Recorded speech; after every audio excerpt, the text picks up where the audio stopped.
guys, it's Jouelzy and we are back with another Pop Snark where I talk about everything from the lowbrow to the highbrow as long as your eyebrows are on fleek. And we are back at it this week again with the same damn drink from last week, and this time I'm going to pronounce it correctly. Bartenura Moscato. Clink, clink, clink, clink, clank. Cheers. Pop Snark is brought to you by shop.smartbrowngirl.com. Pick up where we last left off. On my last Pop Snark, I forgot to talk about Queen Latifah and the HBO movie Bessie, based on the life of blues singer Bessie Smith.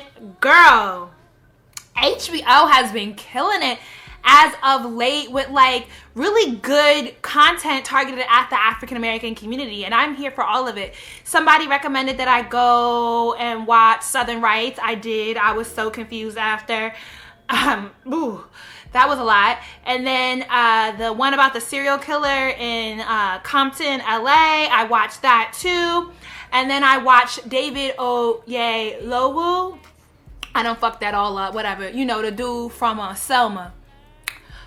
Him in Nightingale, which was, ooh, girl, all in my head. I just really loved the kind of message, the depth that they gave into giving a preview into the life of Bessie Smith. Queen Latifah did an amazing job. I'm in a group me, and some of the basic ass folk in the group is so stuck on Queen Latifah's titties. I mean, it was like a oh my god moment.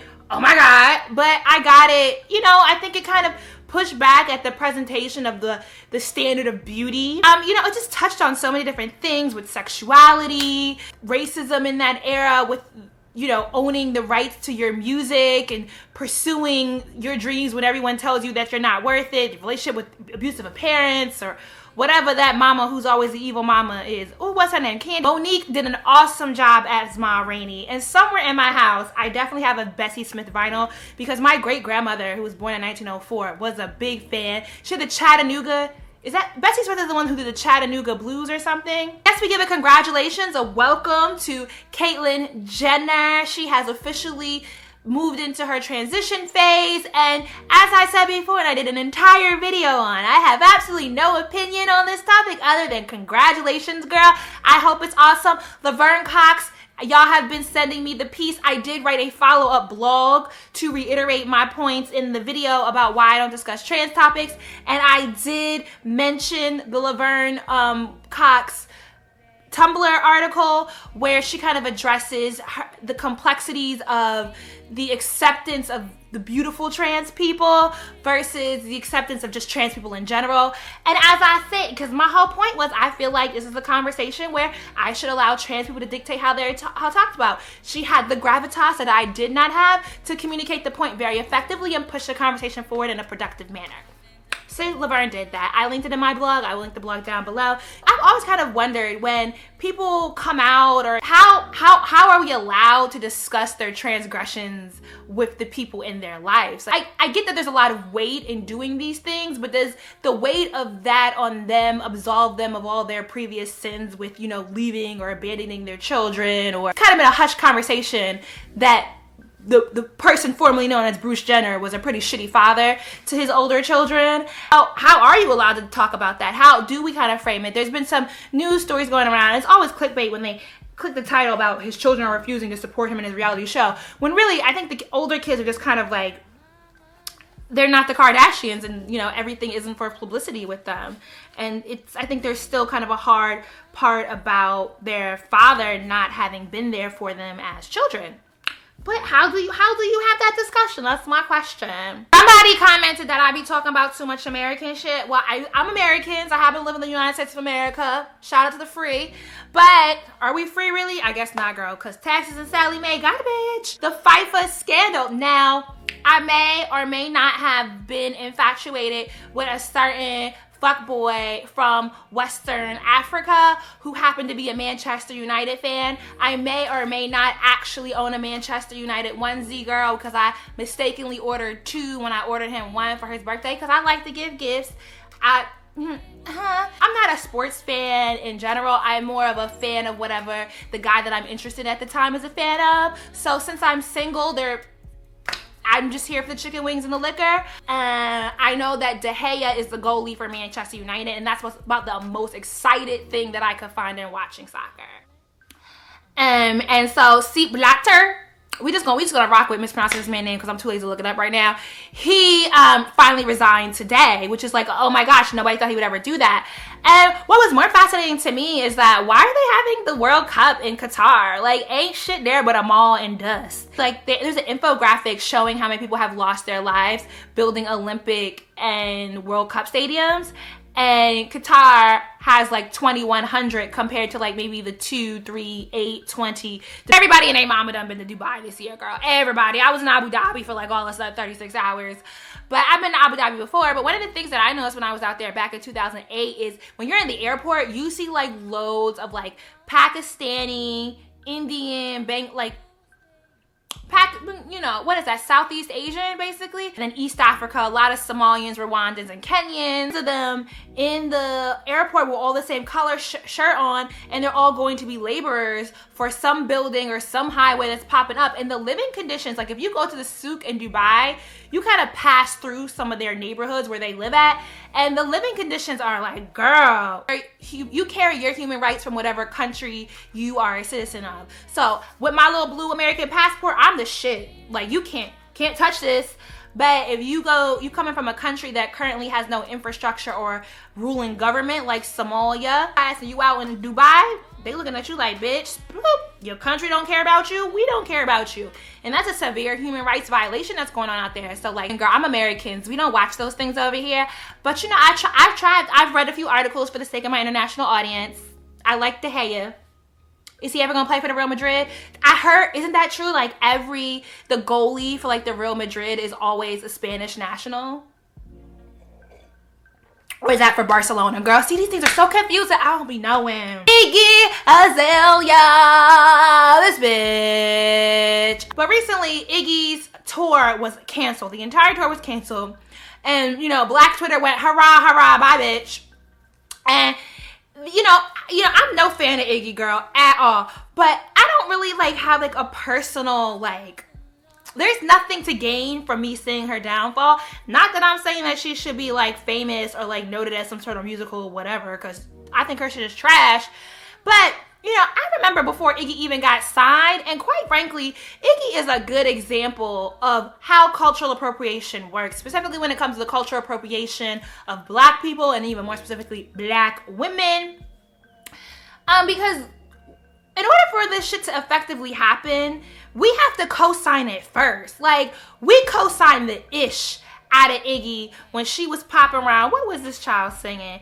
She had that little song on Bessie that she was running around singing when she had her little homegirl. Where's Peter's at? The Black girl that used to rock with her.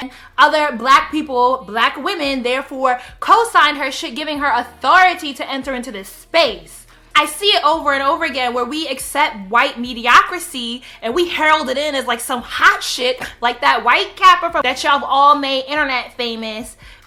And he, like,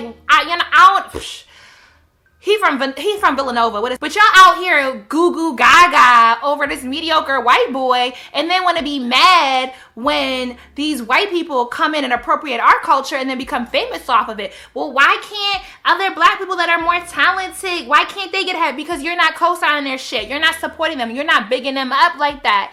So, just a reminder, just a friendly reminder. It's real cute when you see that little white girl busting a wine to some Jamaican music, but when we constantly share, when we're constantly, oh my gosh, look at this shit, when we're amplifying stuff like that, we have to understand our power and what our cosign does for people like this. So, if you don't want to see people appropriating your culture, then stop cosigning it. Speaking of cultural appropriation, Marc Jacobs and the mini bun, which is really like Bantu knots, China bumps. I mean, again though, I'm not mad. Like, I don't, like, it's whack, and I'm looking at it like, oh girl, really? We co-sign that ish. We co-sign it. Are you going to put your dollars where your mouth is, or do you just want to talk about it and be mad about it? That's all I'm saying. Game of Thrones this weekend. Girl, I have to rewatch it because literally, I don't know why I thought it was a good idea that I would end my night by watching Game of Thrones. Girl, Hard Home episode 8, bitch.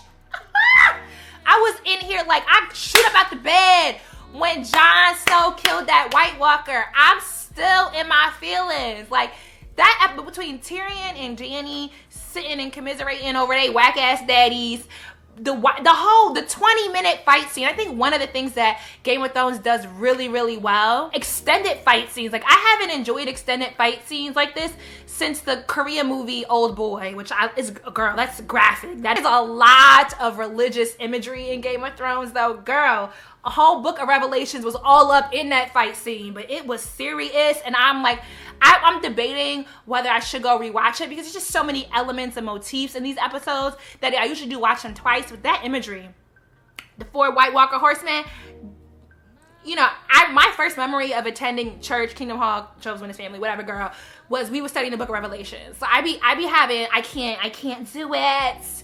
I was like 4 and would go home and like would have to pray every night with both of my parents, and I had to like kiss them goodnight and give them a hug. And I remember one night my dad thought it was a joke, you know, to not say goodnight to me, and I was like crying. Like, I was, let's say it again. What if you die? What happens when we die? Like, why do you think this is funny? The world is coming to an end. The book of Revelation said we're all going to go through like the worst shit ever. Like, you took me to the Holocaust Museum last week. We're gonna go through worse shit in the Holocaust Museum. Isn't that crazy? Like, I don't want to be here for it. Game of Thrones brought back all those memories, so then I had to go watch a whole bunch of happy shit.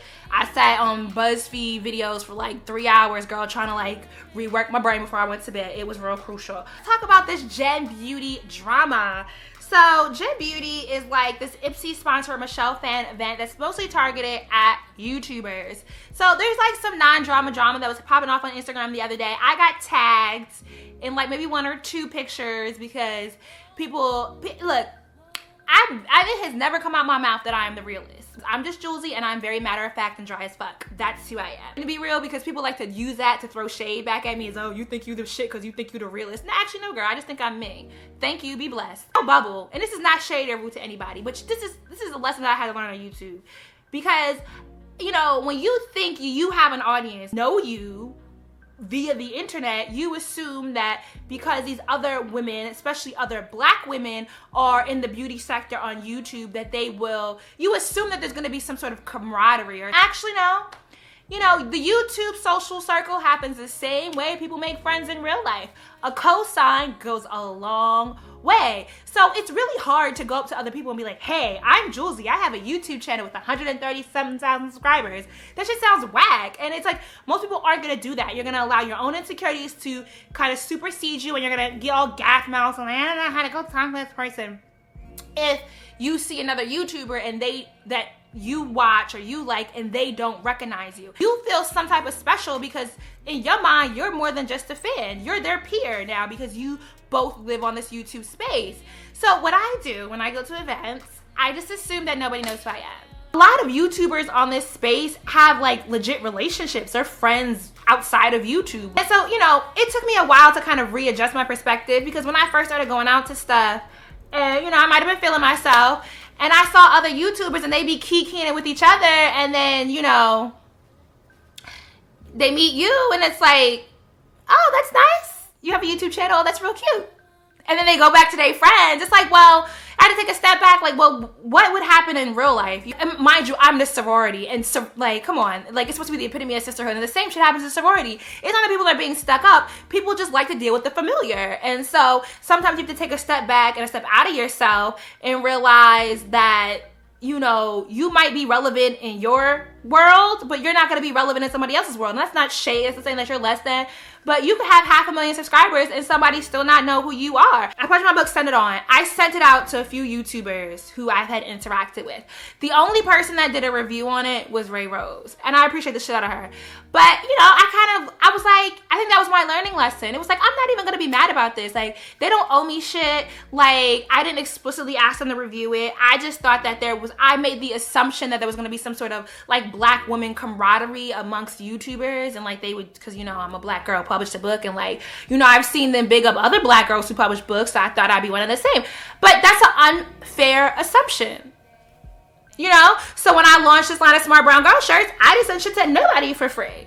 And people have supported because it's something, when people are allowed to organically buy into something, when people support it because they like what it's about and it's on their own fruition, you'll get way more productive support. It'll be way more awesome than making the assumption that it is owed to you. Cheryl Lynn and Anita Baker, girl, that shit was tragic on Twitter.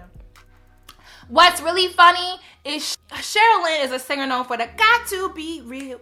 Got to be real. You know that song that you play at every black family gathering? That and Earth, Wind & Fire, September. It's a whole list of songs at every family gathering. Them songs get played in it. Get everybody up. And your parents, they start dancing with their hands. There is a YouTube channel that is fucking hilarious by Patty LaHelle. And she does like voiceover parodies, the Got To Be Real song as the intro. And basically it's like parody voiceovers of like all the like black divas shading each other. In real life, for Cheryl Lynn, the Got To Be Real singer herself, to start some non-drama drama with Anita Baker because she's supposedly blocked by Anita Baker on Twitter. Girl, hilarious. Always, I hope you commented along. I hope you had your drink. Let me know in the comments down below. What was you sipping on this episode? Is there something I forgot? Is there something I would like to talk about? And if you love it and you're not already subscribed, subscribe. And more importantly, share it. Let's get the word out about Popsnark. If we get enough words out, maybe I'll get my life together and do a podcast. You know? Maybe. Shop smartbrowngirl.com.